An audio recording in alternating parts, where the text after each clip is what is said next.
So ayan, napakagandang kapaligiran, no? So ayan, good morning, good morning, good morning. So andito tayo sa bundok, no?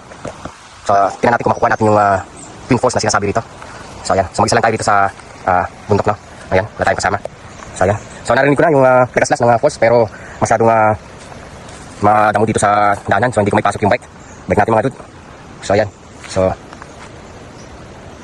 sana makuha natin mga dude yung daan. So ayan dito, so parang malapit na dito sa baba, dito narinig ko dito.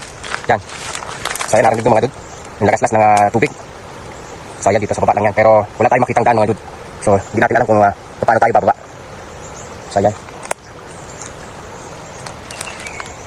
so napakagandang paligid mga dude. Ayan,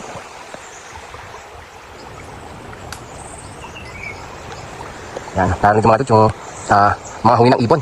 So napakagandang pakinggan. Ayan, so damang-daman natin dito yung ganda ng kagubatan sa pamamagitan ng huni ng mga ibon at lagaslas ng tubig dito sa baba. So ayan mga dude, so napakaganda. Ayan, so itong Dudmak TV, so ayan, so gusto po natin yung mga katulad itong adventure, no? So kahit tayo mag-isa, so sinusubukan natin na puntahan pa rin yung mga gusto kong puntahan mga dude. So ayan, so titignan muna natin mga dude kung makukuha natin yung daan punta sa baba, no?